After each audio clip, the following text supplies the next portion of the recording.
Chapter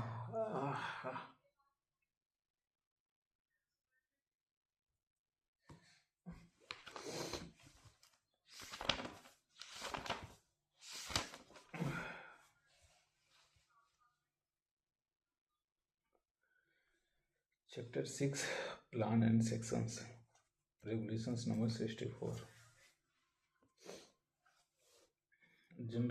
General requirement about mine plan. General requirement about mine plan. General requirement about mine plan. Regulations number 64. Every plan or section prepared or submitted in accordance with the provisions of these regulations. Every plan or sections prepared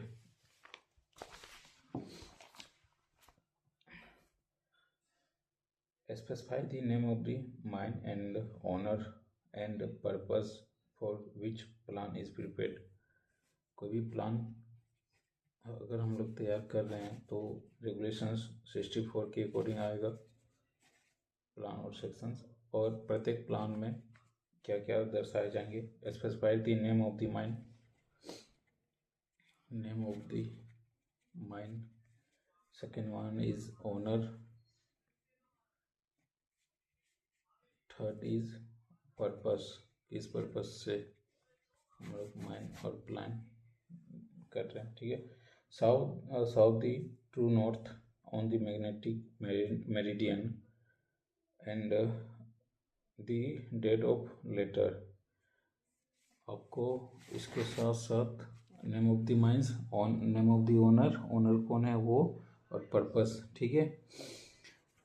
इसके साथ साथ ये blur हो रहा.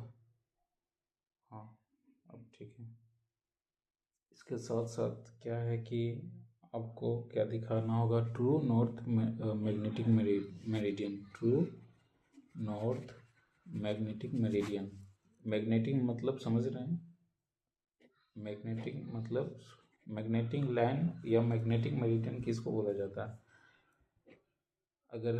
अगर ये और south है और ये नॉर्थ है तो बीच से जो लाइन होगी ना, साउथ टू नॉर्थ, इसको मैग्नेटिक मेरिडियन बोला जाता है.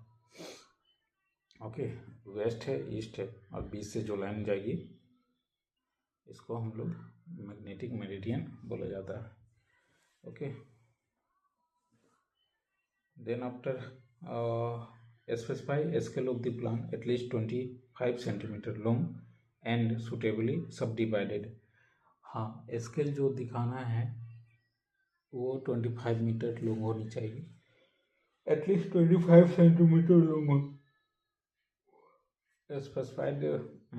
Specify a scale of A plan at least 25 centimetre. At least 25 centimetre. Okay.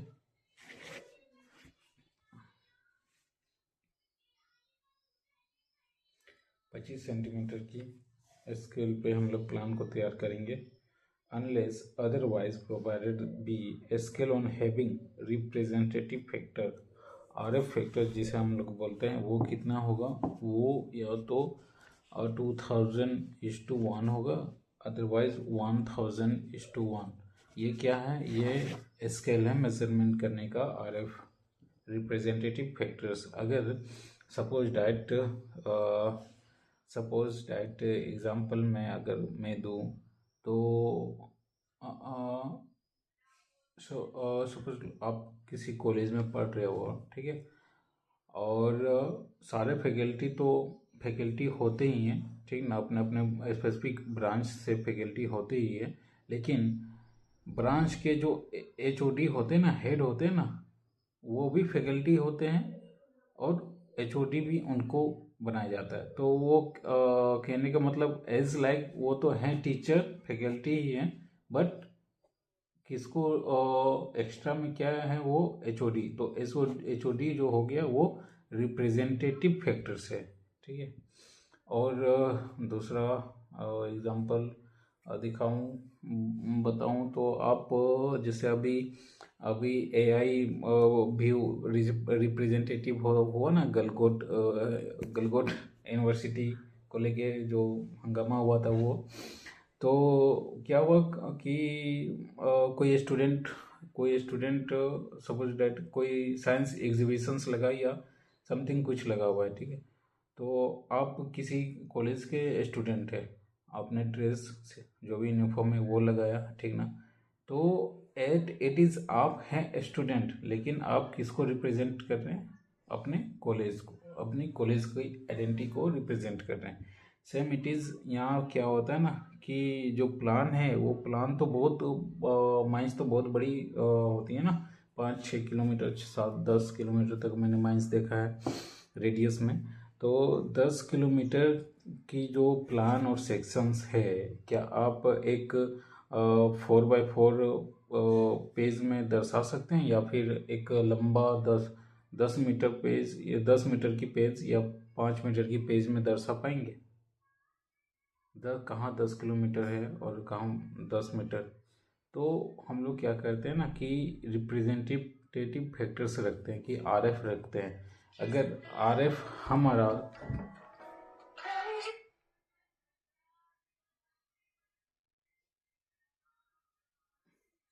अगर RF हमारा 2000:1 है, तो इसका मतलब क्या हुआ कि 200 फील्ड फील्ड मेजरमेंट है और 1 जो है स्केल मेजरमेंट है। सपोज डैट 2000 मीटर हमने रखा है फील्ड मेजरमेंट, ठीक है।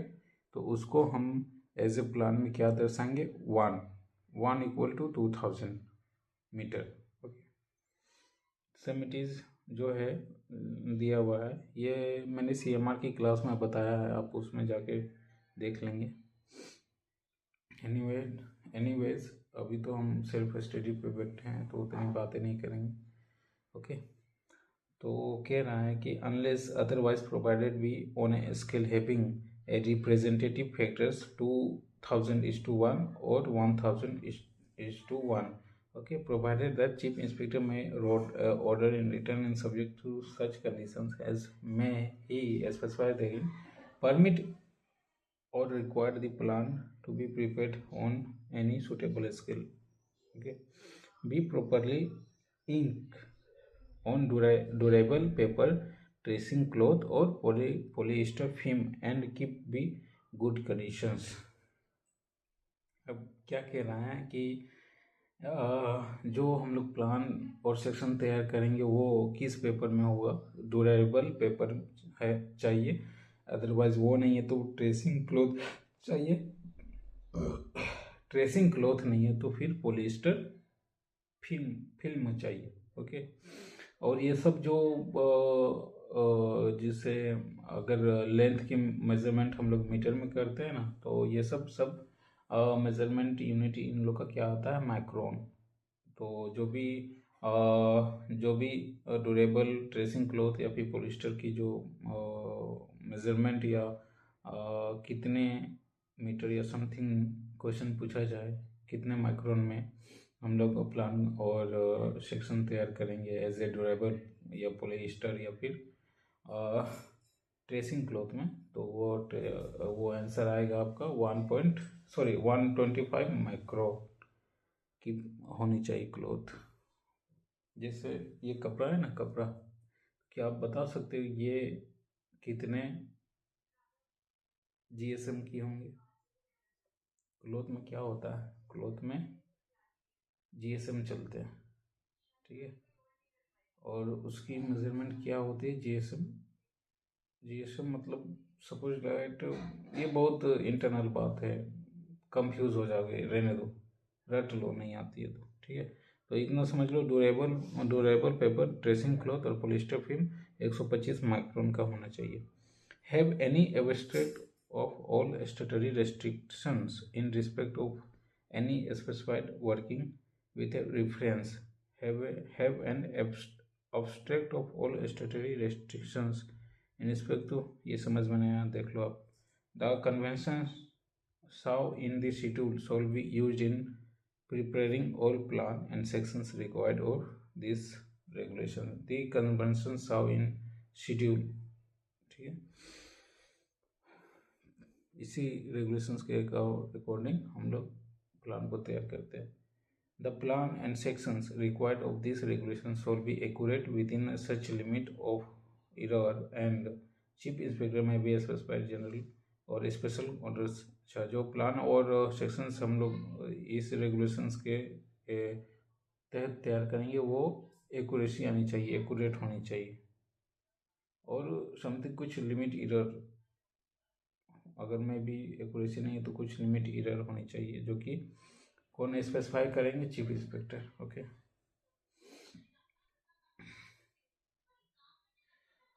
Provided that, fourth point is the plan and sections of these regulations shall be maintained correct up to date, which is not yearly 3 months. अगर कोई भी plan और सेक्शंस हम लोग बनवाते हैं तो उसको अप टू डेट करना होता है. कब तक? With in 3 months. ओके, 3 महीने में आपको अप टू डेट कर देना है. Provided that where any mine or seam or sections is proposed to be abandoned, closed, or working thereof discontinued, or rendered inaccessible, the plan and sections shall be brought up to date before such abandoned closure or the time of discontinuance, as the case may be, unless the abandonment, close, or discontinuance has been caused by circumstance beyond the control of owner agent. Fact that plan or sections not be up to date shall be recorded on it.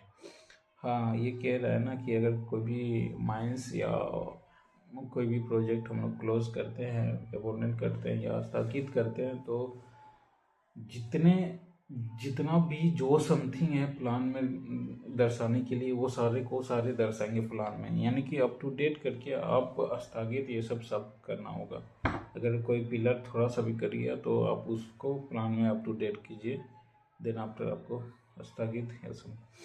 All reference stations at a surface and reference point of underground survey shall be sound in their correct positions relative this survey of India National Grid within limit of error of survey and plotting specified under this regulations 3, सब regulations 3.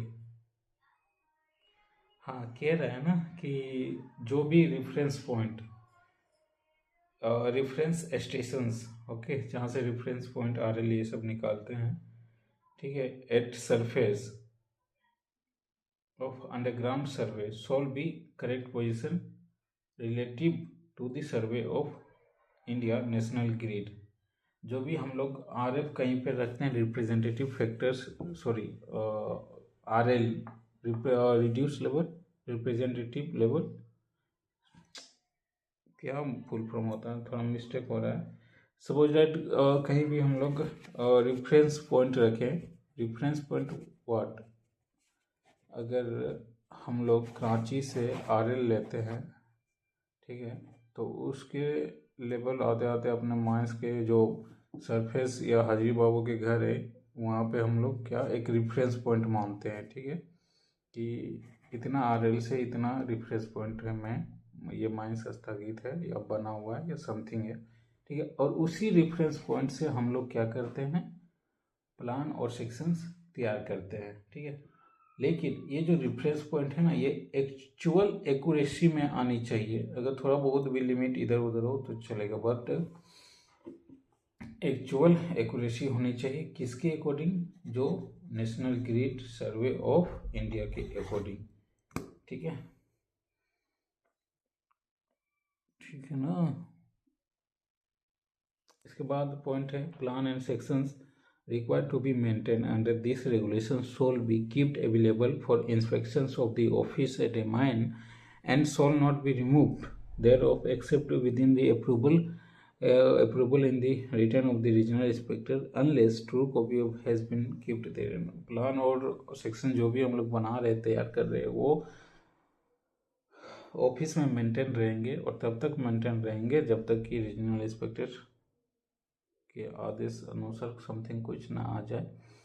उसके बावजूद भी अगर कोई भी plan इधर उधर हो गया ठीक है। तो आपको ओरिजिनल जो प्लान होता है ना वो हमेशा मेंटेन करके कहाँ ऑफिस में रखा जाएगा, बाकी कॉपी प्लान इधर उधर हो जाए तो doesn't matter.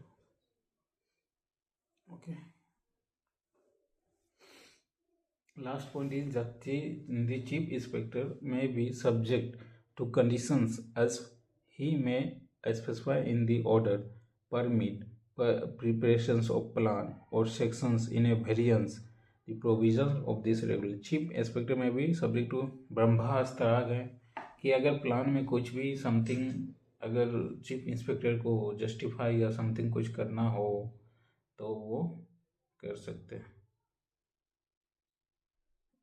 Okay, almost complete हुआ रेगुलेशन 64। एक बार फिर से इसको रिवाइज कर लेते हैं कि general requirement about the mine plan. अगर कोई भी प्लान आप बनाते हैं तो क्या क्या रिक्वायर, अगर खिचड़ी बनाते हैं घर में तो चाहिए ना रॉ मटेरियल, क्या चाहिए, हल्दी, दाल, चावल, फल, ये सब चाहिए ना, मसाला।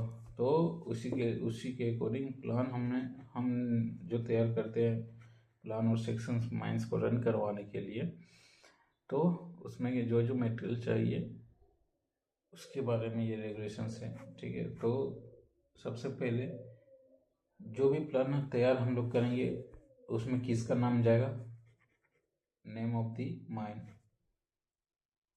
XYZ नाम है तो XYZ माइंस का प्लान है। उसके बाद उस माइंस के ओनर का नाम जाएगा। उसके बाद किस पर्पस के अकॉर्डिंग ये प्लान बनाया गया है वो, ठीक है। देन आफ्टर जो भी स्केल रखेंगे, स्केल जो भी स्केल से मेजरमेंट या समथिंग से हम लोग प्लान तैयार कर रहे हैं वो एटलीस्ट 25 सेंटीमीटर लॉन्ग हो, ठीक है।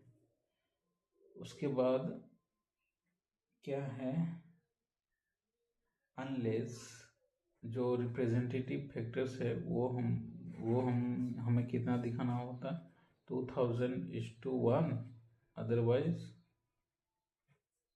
1000:1। इसमें पहला वाला क्या है, फील्ड मेजरमेंट है और दूसरा वाला स्केल मेजरमेंट। अगर फील्ड में 200 मीटर 2000 मीटर है तो स्केल में मेरा 1 मीटर है। ओके, देन आफ्टर जो प्लान तैयार करेंगे वो किस क्लॉथ में करेंगे या किस पेपर में, तो ड्यूरेबल पेपर चाहिए, ट्रेसिंग या वो नहीं है तो ट्रेसिंग क्लॉथ चाहिए, और वो भी नहीं है तो पॉलिस्टर, ठीक है। और ये कितने माइक्रोन का होना चाहिए, 125 माइक्रोन का होना चाहिए। देन आफ्टर इसमें याद करने वाले कि हाँ कोई भी प्लान और सेक्शंस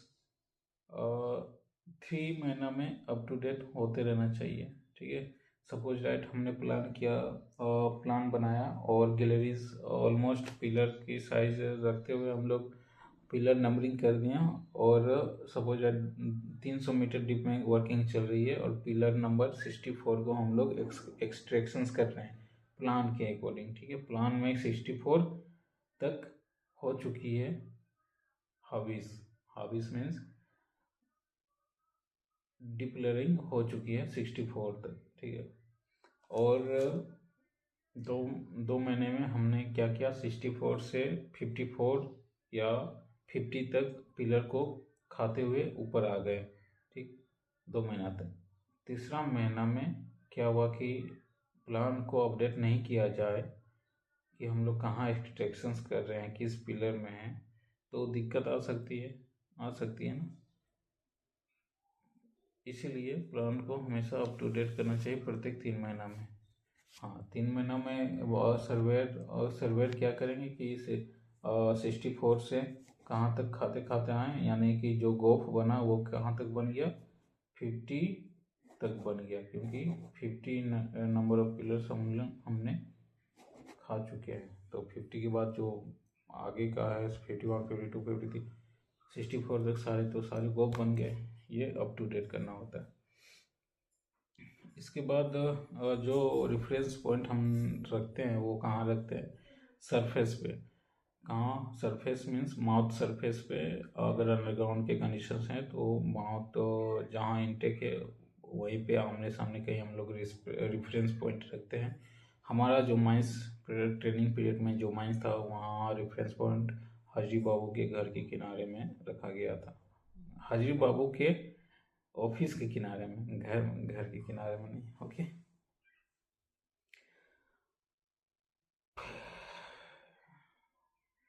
और कुछ है नहीं।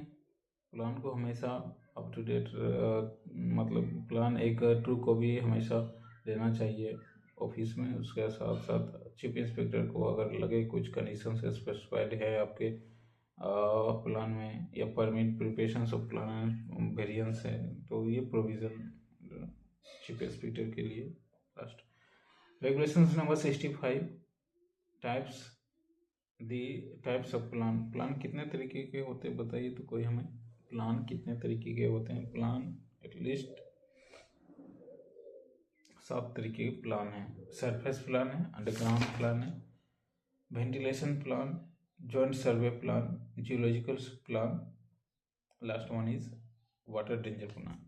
बाकी जो स्टेटरी प्लान से वो बहुत सारे प्लान हो गए, ठीक है। लेकिन मुख्यतः जो प्लान होती है टाइप्स ऑफ प्लान वो 7 प्रकार के ही होते हैं।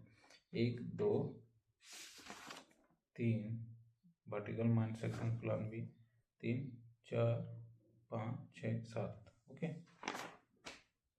तो पहला सरफेस प्लान किसको बोलेंगे? अंडरग्राउंड को छोड़ के जो ऊपर में ओपन कास्ट होता है उसी को तो सरफेस प्लान बोला जाता है ना। तो surface plan, a surface plan showing every surface features within the boundaries such as telephone, telegraph or power transmissions line, water main, tram line, railways, road, river, watercourse, reservoir, tank, borehole, shaft, incline, opening or open cast working, subsidence and building of the surface plan में क्या क्या show up किया जाता है? Surface plan में जो show up किया जाता है विद इन दी बाउंड्रीज, पहला टेलीफोन, टेलीग्राफ और पावर ट्रांसमिशन लाइन, ठीक। Then after water main, tram line, railway, road, river, water course, reservoir, tank, borehole, shaft and incline, opening, open cast, working, subsidence and building on the surface. ये सब surface plan के सारे structures है जो कि आपको plan में solve करना है। अच्छा, क्वेश्चन कैसे बनेंगे? क्वेश्चन इसमें कैसे दाग सकते हैं आपको? तो समथिंग एग्जाम्पल लिखे होंगे कि इनमें से कौन सा सरफेस प्लान में शो अप नहीं करते हैं, ठीक है। पहला दे देगा river, road, water course, reservoir, और लास्ट वन इज समथिंग कुछ दे देंगे प्लांट या ट्रीज, ठीक है। तो क्वेश्चन क्या पूछ रहा है कि इनमें से कौन सा सरफेस प्लान में हम लोग शो अप नहीं करते हैं? तो प्लांट, ट्रीज हमने शो अप नहीं करते, तो answer is okay. Then after underground plan showing the positions of the working of the mine below ground, every borehole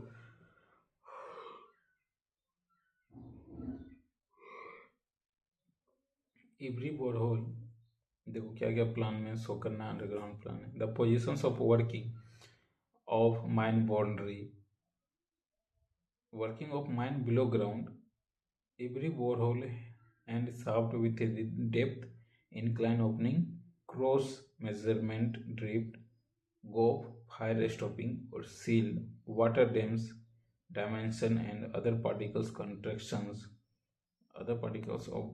contractions, pumping stations and haulage roadways। ये सब याद रखिए। इसमें भी क्वेश्चन पूछ देगा कि अंडरग्राउंड प्लान में क्या क्या हम लोग दर्शाते हैं। तो पहला हो गया आपका borehole, every borehole. Then after shaft with depth, incline opening, cross measurement, measurement drift, इसके साथ साथ गोफ जाएगा, फायर स्पॉन्टेनियस और सील दर्शाना है, वाटर डैम दर्शाना है, and pumping stations and haulage roadways, ये सब अंडरग्राउंड यानी प्लान में दर्शाना है। Every important surface feature within the boundary, such as railway, road, river, stream, watercourse, tanks, reservoir, open cast, working, and building within 200 meter of any part of the working measurement of the horizontal plane. Every important surface feature within the boundary, such as, आपको ना क्या कह रहा है कि अगर कोई भी माइंस लीज एरिया हमारा लगभग बहुत ज़्यादा है, ठीक है, तो प्लान में ना बाउंड्री लाइन से 200 मीटर तक आपको सारे सरफेस फीचर्स और स्ट्रक्चर्स दर्शाना है।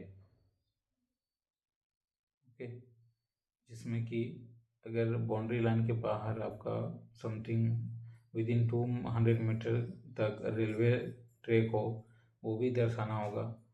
अगर रोड है वो भी, river, stream, water course, tanks, reservoir, open cast working भी है तो वो भी दर्शाना होगा। बिल्डिंग है या फिर कोई स्ट्रक्चर्स है, प्राइवेट, गवर्नमेंट, जिसकी भी बिल्डिंग है वो विद इन 200 मीटर तक दर्शाना होगा। ये 200 मीटर एक डाटा है, इसको आप लिख दीजिए। Okay, in general directions of the rate of deep standard, जो जनरल डायरेक्शंस होता है डीप ऑफ डाटा का, general direction rate of deep of strata का वो दर्शाना है। Such sections of seam as may be necessary to show any substantial variations in the thickness or character thereof, showing the working sections and sections of the strata sunk or driven through a mine, proved a boring as may be available. Such sections of the seam may be necessary to show substantial variant in the thickness।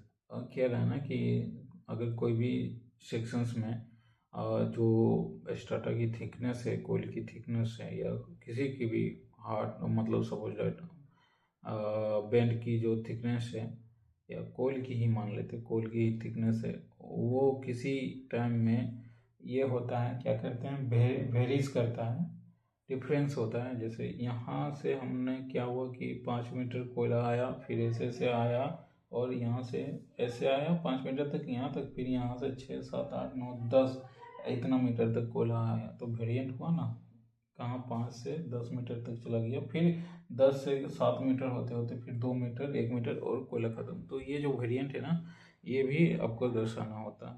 ठीक है, the positions of every roll wash out like every fold with the amount of directions in through।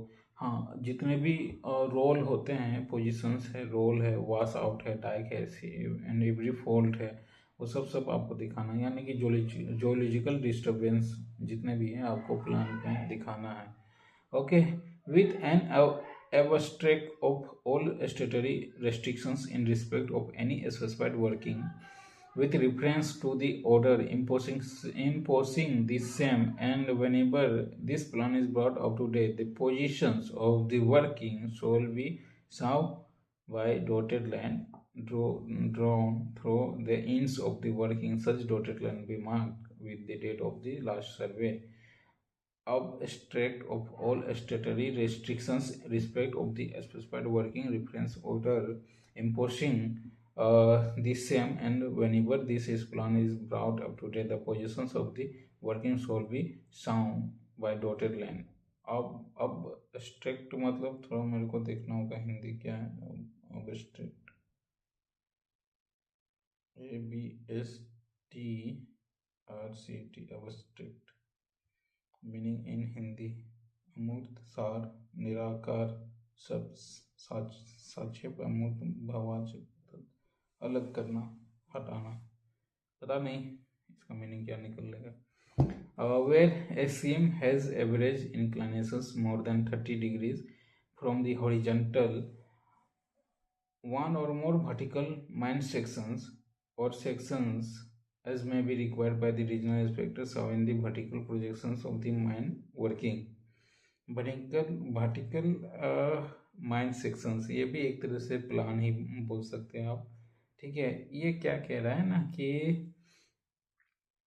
अगर कोई सीम है, average inclinations more than 30 degree है, ठीक है, deep है, inclination समझ ही रहे होंगे, मोर देन 30 डिग्री है, तो उसमें क्या करना है, वर्टिकल माइन सेक्शन प्लान आपको तैयार करना है, ठीक है। may be required by the regional inspector showing the vertical projections. vertical projections समझ में आता है, vertical projections इसको कैसे समझाएं, मेरे को बोर्ड में जाना होगा,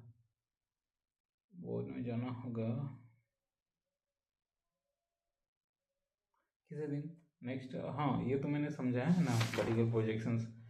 CMR 2017 प्ले लिस्ट में जाइए, वहाँ पे है regulation number 65। Okay, provided that in case of mine having open cast working vertical mine sections showing the vertical projections of the mine working suitable interval not exceed 100 meter in both longitudinal as well as transverse directions shall be prepared and maintained irrespective of the inclinations of coil seam.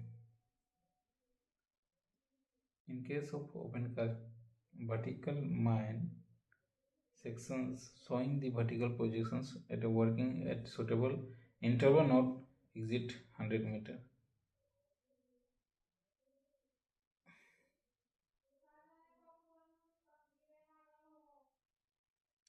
vertical sections 30 degree not exceed 100 meter, ये थोड़ा देखना होगा, confuse हो गए। Okay, now next plan is a vertical ventilations plan. ventilations plan तो recently पढ़ ही रहे थे 153 and sections necessary showing the systems of ventilations in the mine. okay, vertical mine sections अगर इंक्लाइन के कंडीशंस में मोर देन 30 डिग्री रहे तो फिर हमें दिखाना होता है, ठीक है। अच्छा, वेंटिलेशन प्लान में क्या दिखाना होता है, general directions of air current, हवा किस डायरेक्शन में बह रही है वो दिखाना होता है। Every point where the quantities of air measure, ठीक है, एवरी पॉइंट जहाँ पॉइंट है जहाँ पे क्वांटिटीज ऑफ एयर मेजरमेंट करना होता है वो आपको दिखाना होता है। Every air crossing, ventilation door, stopping and every other principal device for this regulations distributions of air, ये सारे आपको दिखाना होता है। क्या, air crossing, ventilation door, stopping and every principal device for the regulations and distributions of air. Principal device क्या हो गया, या डिस्ट्रीब्यूशंस ऑफ एयर, अगर हवा फ्लो हो रही है ऐसे और हमको राइट साइड मोड़ना है तो कैसे मोड़ेंगे, यहाँ पे कुछ लगाएंगे ना, कुछ कंस्ट्रक्शंस करेंगे या डिवाइस लगाएंगे तभी तो ये उधर मोड़ेगा ना। तो यहाँ पे क्या लगा दिए, सपोज दैट ब्रिटिश क्लॉथ लगा दिए और यहाँ पैकिंग कर दिया, मतलब ब्लॉक कर दिए, तो ये हवा अपोजिट तो नहीं जाएगी तो प्रेशर्स में आ रही है ना, वेलोसिटी से आ रही है ना, तो ये किधर जाएगी, किधर मोड़ने की कोशिश करेगी, एज लाइक राइट साइड। तो जो ये हम लोग लगाएं, ये ब्रिटिश क्लॉथ, ये क्या हो गया, डिवाइस हो गया या कंस्ट्रक्शंस हो गया। इसके साथ साथ ऑक्सिलरी फैन लगा दिए, डिवाइस में समझ में नहीं आता कि आपको इलेक्ट्रॉनिक डिवाइस ही चाहिए तो ऑक्सिलरी फैन हो गया, लेकिन परमिशन कितना, ऐसे ही नहीं, बस समझाने के लिए। Okay, every fire stopping and it's serial number, जितना भी फायर स्टॉपिंग है वहाँ पे आपको सीरियल नंबर के साथ साथ दिखाना होता है। Every room used in the for storing inflammable material. Okay, कहाँ हम लोग रूम बनाए हैं अंडरग्राउंड में या ओपन अंडरग्राउंड के ऊपर सरफेस में स्टोरेज मटेरियल के लिए, उसको भी दिखाना। The positions of fighting equipment, और जितने भी हमारे पास टूल्स है, फायर फाइटिंग टूल्स इक्विपमेंट, उसको भी दिखाना। Every water tank, the dimensions of the other particular constructions. Every water tank means भाई वो वाला डैम नहीं, एशिया का सबसे बड़ा डैम कच्चा महाडैम, तेनू घाट, या फिर माइथन डैम, या फिर क्या क्या डैम है, कोणार्क डैम, ये सब वो डैम नहीं। यहाँ जो माइंस के अंदर डैम बनती है रेगुलेशंस 152 के अकॉर्डिंग, वो डैम्स की बात की गई है, ठीक है। Every pumping, television and ambulance sections, every haulage and travelling roadways, every auxiliary और booster fan, every stone dust barrier, ये सब सारे रेगुलेशंस के अकॉर्डिंग वेंटिलेशंस प्लान में आपको दिखाना है। उसके बाद नेक्स्ट प्लान है a joint survey plan. Joint survey plan showing the details required under the clause B of these sub-regulations and sub-regulations 6 and 7 signed by the surveyor and the manager of the mine and adjoining mine having working within 60 meter of common boundary, or where the boundary is dispute within the 60 meter of the boundary claimed by the owner mine concerned specified the correctness of the common boundary or dispute boundary as the case may be, and the positions of the working is relations to one another। Okay, जो joint survey plan हम लोग बनाते हैं ना, उसमें at least 2 mile 60 metre के approx में आ जाए, अक्रोस में आ जाए तो जॉइंट सर्वे प्लान हमें बनाना होता है 60 metre, okay, within 60 metre. Then after zoological plan, zoological plan क्या है, the area lease hold suitable for scale. Zoological plan क्या है, जूलॉजिकल प्लान भी हमें क्या होता है, zoological plan, a zoological plan of the area lease hold on suitable scale. जो भी लीज होल्ड एरिया हमने लिया है फिजिकली, वो सारे जूलॉजिकल प्लान में दिखाएंगे, ओके। वाटर डेंजर प्लान भी दिखाना होता है। वाटर एंड डेंजर प्लान क्या है, इसके बारे में देख लेते हैं। अच्छा हाँ, एक क्वेश्चन यहाँ बनता है, जूलॉजिकल प्लान कितने रिप्रेजेंटेटिव फैक्टर्स में दिखाते हैं, तो 5000:1, ओके। जूलॉजिकल प्लान बहुत बड़ा रेडियस 5 किलोमीटर 10 किलोमीटर है, तो उसके लिए ज़्यादा, ओके, तो 5000:1 जूलॉजिकल प्लान की रिप्रेजेंटेटिव फैक्टर्स होती है, ओके। बाकी 1000:1 2000:1 इतना ही में सब सिमट के रह जाते हैं।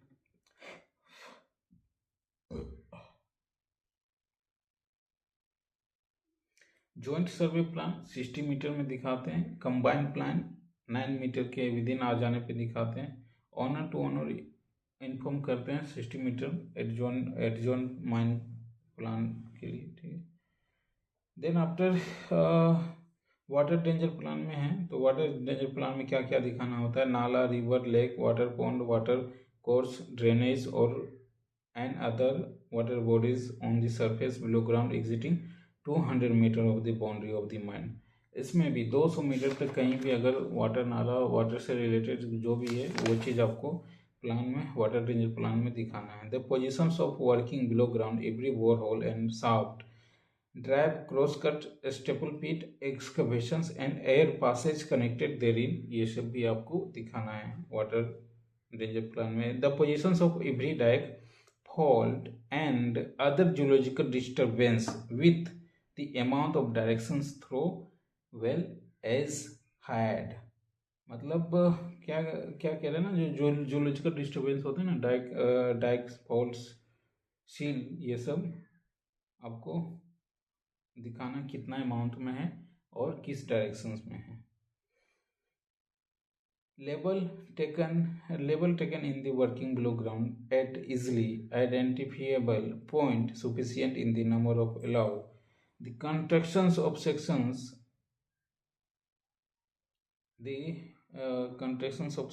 along all drives main heading the haulage roadway. Level taken working below ground easily identify the point of sufficient number of allow the constructions of sections along the drives main heading and haulage roadways. क्या कह रहा है, level दिखाने बोल रहा है किसका, constructions of section along all the drives main heading and haulage roadways. भाई वाटर डेंजर प्लान में इसको क्या मतलब है, जो भी है। Every source of water such as river, stream, water course, reservoir, water locate, open cast working on the surface, and also outline of the all water locate working below the line within 60 meter of any part of working measure in any directions। ठीक है, 200 metre तो आपको तो नदी नाला या water body सबको दिखाना है, लेकिन ये क्या कह रहा है, waterlogged working below ground line within 60 metre. कैसे समझाओ, CMR 2017 में जाइए समझ लीजिए, बट फिर भी यहाँ अपने को समझाने के लिए बात रख रहा हूँ। अगर डिप्लेरिंग मेरा यहाँ है, ठीक है, मतलब 600 मीटर तक हमने माइंस की एक्सकवेशंस करने के लिए डेवलपमेंट चलाई, अब हम डिप्लेरिंग कर रहे हैं, ठीक है, 600 मीटर तक और अभी कौन सा सीजन चल रहा है, रेनी सीजन चल रहा है। रेनी सीजन क्या होता है कि सीपेज के दरमियान या वाटर लेवल थोड़ा बढ़ता है, तो यहाँ कहाँ है, 600 मीटर तक है, ठीक है। 600 मीटर से ये क्या हो गया कि वाटर लेवल बढ़ के कितना तक आ गया, 500 मीटर, 500 मीटर तक वाटर लेवल बढ़ के आ गया, ठीक है। तो क्या कह रहा है, 500 मीटर वाटर लेवल तक बढ़ के आ गया, और हम लोग काम कहाँ कर रहे हैं, यहाँ 450 मीटर में काम कर रहे हैं, यहाँ 450 मीटर में काम कर रहे हैं। तो ये क्या कर रहा है कि वाटर लेवल एरिया हमारा 500 तक है और 450 में काम कर रहा है, लेकिन रेगुलेशंस क्या कहना चाह रहा है कि भाई अगर जहाँ हमारा फेस है, फेस से 60 मीटर तक के एक्स्ट्रा अगर हो जाता है, अगर फेस से मान लो 60 मीटर यहाँ है और 60 मीटर तक पानी का क्रॉस बढ़ के आ गया, ठीक है, पानी का लेयर बढ़ के 60 मीटर तक आ गया विद इन 60 मीटर, तो आपको वो दर्शाना है, waterlogged working below ground in line within 60 metre of any part of working measurement in any direction, किसी भी डायरेक्शन। 60, हाँ, इसमें क्या क्या आपसे पूछा जाएगा या क्या इसमें क्वेश्चंस बन सकता है, तो ये क्वेश्चंस बनेंगे कि waterlogged working in below ground कितने मीटर के अंदर आ जाने पे हम लोग एक प्लान में दर्शाएंगे, तो 60 मीटर के विद इन 60 मीटर के आ जाने पे हम लोग प्लान में दर्शाते हैं कि भाई वहाँ से पानी है, ठीक है। और वाटर वार्निंग लाइन कितना, 120 मीटर, ये तो मैंने रेगुलेशंस में बताया, देख लीजिए। Every reservoir, dams or other structures either above or below ground constructed to within a pressure water control in rush of the water along reference to its design and other details constructions। क्या कर रहा है, every reservoir dams और other structures either the above the below ground construct, जो भी constructions हो रही है डैम्स के बारे में या रिजर्वियर के बारे में या समथिंग कुछ जो कि रेगुलेशंस 152 में है उसके अकॉर्डिंग, तो वो सारे भी आपको डिज़ाइन और डिटेल्स के साथ साथ प्लान्स में आपको दिखाना होता है, ओके। उसके बाद हाईएस्ट फ्लड लेवल भी, हाईएस्ट फ्लड एरिया भी आपको दिखाना होता है, ठीक है। इसके बाद सेकेंड पॉइंट है 65 का टाइप्स ऑफ प्लान में सेकेंड पॉइंट है सेपरेट प्लान एंड सेक्शंस। थोड़ी सी हमें बोलते बोलते थक गया, मतलब स्टोमक में अजीब सा होने लगता है, तो 5 मिनट के लिए ब्रेक ले लें, फिर पानी पी के तुरंत आ जाएंगे, ओके। पॉज करना होगा ना।